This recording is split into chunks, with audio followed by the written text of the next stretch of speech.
Okay, so the reason why I'm doing my February haul, wait till today because I didn't have to, is because I'm including the spoilers. This one coming up, the Men of Steel Volume 4, the hardcover, because I ordered it in February, but I got it in March. I always, from now on, I'm always going to count it as that because it's kind of obvious. It kind of makes sense. Like, what if I put it on hold at Newberry February 28th? Would I conclude my March haul? No, you know. Let's just get on with it. Eternals Forever issue 1. Again, this is a Ralph Macchio one. It took forever. It took me a while to get this one because I was unsure of Ralph Macchio. I thought he's one of those creators like Chris Claremont that was really good back in the day, and now he's just washed up. But from what I've heard, he's not, and that's always one that always the creator that people look out for, and the ones I listen to at least. Black Widow 13.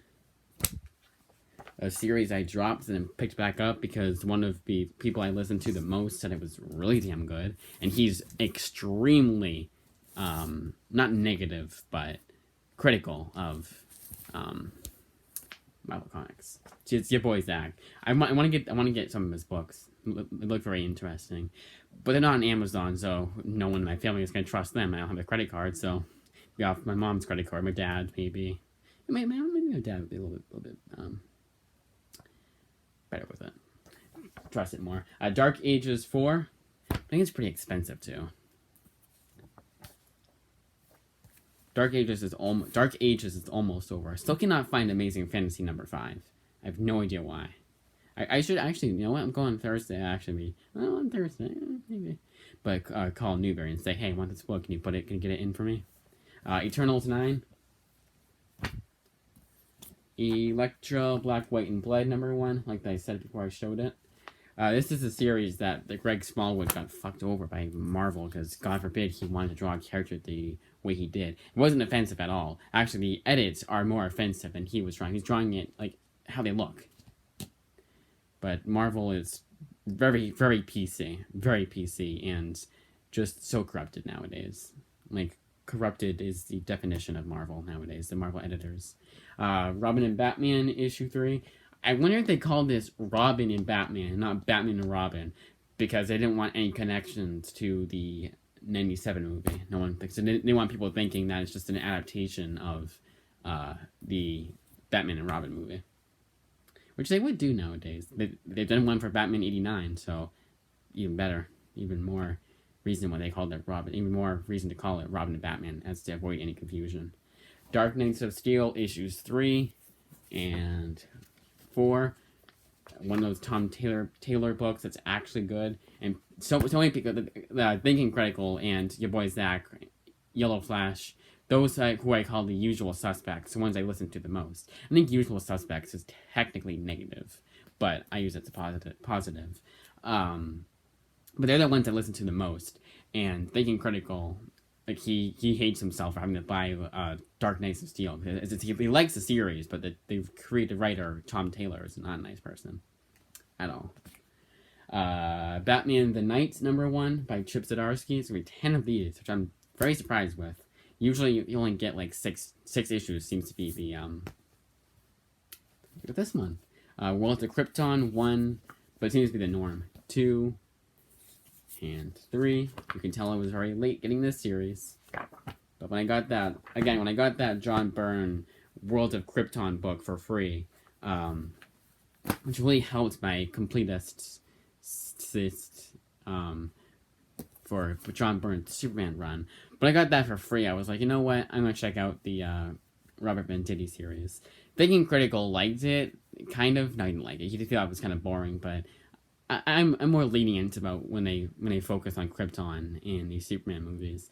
I really liked it when they focused on it in Zack Snyder's movies, so if it's anything like that, I'll check the artwork. I said the artwork was a little weird. It's by the same guy. Not too weird. It's by the same guy who did Powers by Brian Michael Bendis, and I really like his kind of artwork. It's someone Oming, Michael Avon Oming. It's like Oeming. It's kind of a weird way to spell a name. I think he must be foreign. Monkey Prince number 1, like from a different country. not an American name. I'll tell you that for sure. I think, pretty sure. Yeah, Monkey Prince is one that I just saw and I was like, yeah, it's Jean Lu Yang. He seems to be, he's a good writer. I like his writing. So I got it. But the worst parts in that, but I think the only reason why I didn't like there was like a monkey side story in that American-born Chinese book. I think the only reason why I didn't like that was because I was expecting it to be about one character, not like different, like an anthology type book. It's kind of weird. Aquaman and Green Arrow Deep Target #4. DC vs. Vampires #4. And Task Force Z #4. Green Arrow, this, and this all seem to release on the same week. Every single month. It's like clockwork. It's kind of funny. It's nice because I know if a book gets delayed, if it doesn't release that day. Once in Future 24. And what's also funny is that Rosenberg is writing both DC vs. Vampires and co-writing with James Tynion, DC vs. Vampires. Say it twice. Task Force Z. Task Force Z and DC vs. Vampires is what Rosenberg is writing, but he's co-writing with Tynion on DC vs. Vampires. Yeah, Once in Future. There's still no word on Once in Future 25. Stray Dogs issue 2, but Once in Future, Something Is Killing the Children #21. Apparently, it's coming out soon. They had like a limited edition ash can for issue 21, which is the worst thing to do because no one's gonna want to read it. Yeah, basically fuck that over. But they like doing that, which is fine. I'm not saying that they shouldn't do that, but they should do it when the book is being released, so someone can buy the reader's copy, which they'll read, and the ash can to keep in mint condition and sell for millions of dollars. I think it's been worth a lot of money, like at least like $5,000. That's at least. Oh yeah, Stray Dogs, kind of a weird like thing. I wonder if they're gonna release it like 1 and 2 in a smaller, but still pretty expensive trade paperback from Image, or if it's an ongoing.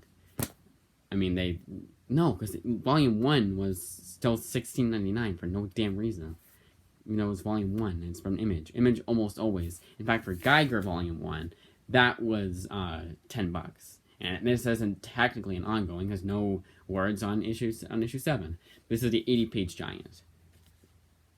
Pretty thick book, right? $7.99, which is a damn good price. That's how much 80-page giants should be. Even if the floppy comics like this were to go down from $3.99 to $1.99, which they should be. But $7.99 for a book this thick is not that bad. I love that they have an advertisement. I know it's also written by Jeff Johns, Stargirl. It's actually his creation. But I like how they have a DC series advertised in an Image book. I wonder if like Jeff Johns gets to if they get the Image people get to choose what gets advertised. I don't think they do. Department of Truth issue 15. What's funny is that almost all of the next issues for all these series, their next issue is already out. I think Department of Truth too. The book that just looks like it's gonna be a pain to read, but it's Joe Hill, so I want to read it, is Rain #1. Look at this cover and tell me if you would want to read a book like this. I think most of us know exactly what this book is going to be when looking at the cover. And yes, they say don't judge a book by its cover, but for comics, you have to. I mean, I'll give it a chance. I probably should read that before I get issue 2. If I can't find issue 2, I'm still going to read that first one. Oh, what's this in the back? That's interesting. When the advertised comic looks better than the actual comic. What's it coming out? I can't even tell it's unnamed. Oh, unnamed. I thought it was unnamed a D-U-D because I thought there was an O right there. Alright, I'm going to keep going because I'm going way too long. I'm just on the weekly books and it's 10 minutes. Noctera, Blacktop, Bill Special, and Noctera issue 7. And this is a prime example of why I don't trust them when they not trust them, but like why I know that even though Volume 1 has been released and collects all the issues that are out so far of a series, that isn't it, unless they say for certain. Because this book was a bit delayed. I don't know if it was delayed, but Die by Kieran Gillen is a prime example of the best example, because Volume 3 came out in like December of last year actually. It was not this past year, but 2020.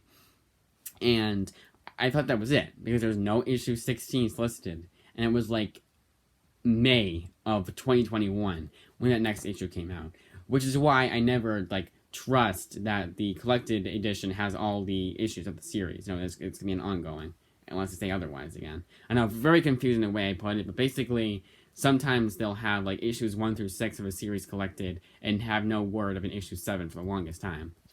That was all I need to say. The Return of Saga, after another example of a book being on hiatus, but this one was actually on hiatus. They told you it was on hiatus. There's going to be more issues, but it's coming out soon. No, coming out 2 years later. Actually, 4 years later. I want to say 2018, no, 2019, 2020, 2021. Yep, 4 years. 4-year delay. Pretty sure some people even forgot this book was, even forgot about this series. There's going to be at least one person that almost, or did buy the compendium because they didn't think they had the rest of the series collected, but they did. Yeah, issue 55. And finally, for weekly comics, House of Slaughter issue 4. I know the Mylars, the stickers covering the issue number, and they did not give me it like this. I put every issue of Something Is Killing the Children in Mylar, no matter what. I want to keep that entire run in mint condition. And I still do want to find, I think it was issue 18 that I'm missing, or issue 17. I am missing one issue, and I was forced to get it on the Kindle. Okay. Now for the action, let's do this one first. You already saw an overview of this, but Man of Steel Volume 4. I'm just going to do it on the back. Collecting... This is the last volume of John Byrne's run. Yes, John Byrne. I said Brian Michael Bendis by accident last time. Sorry, I just got a notification from Kindle. It's like, hey, these books are being released. I'm like, yeah, I know. I've never buy them on Kindle, because they're like they're weekly books mostly. They're all weekly books. And they're always $3.99 when they first come out, no matter what the publisher is. Actually, Boom Studios, I think, gives you for $2.99. Anyways, Action Comics 598 to 600. Superman 16 to 22, the second annual of Superman, Adventures of Superman 439 and 444, and Doom Patrol 10, and also features the character profiles from Who's Who Update 1 through 3. I remember that much. He didn't say what issues were collected. I don't know why. I know it's material from those issues, but they always would just say material.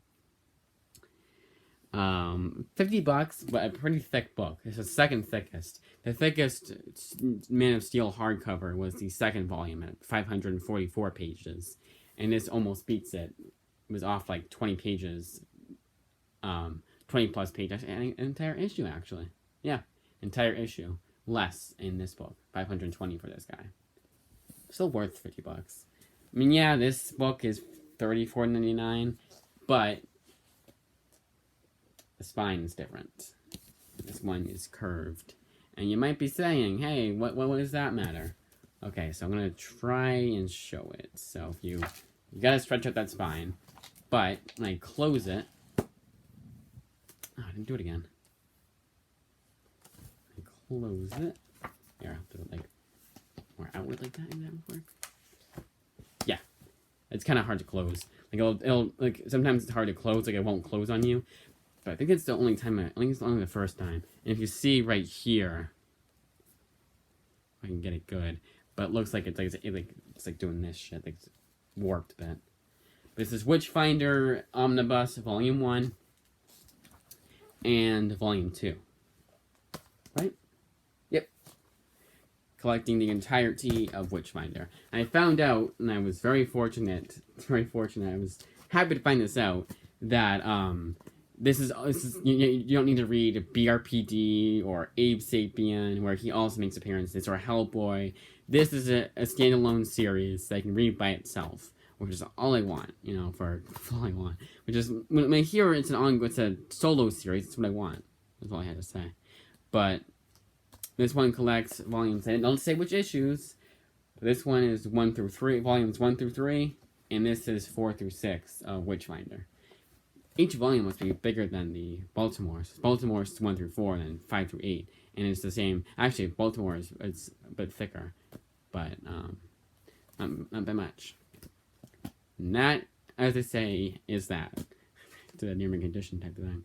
You can check out our sponsor, Cheap Graphic Novels. No, you cannot. I will never be sponsored by them unless it's when we're out of the pandemic, and I mean fully out of the pandemic.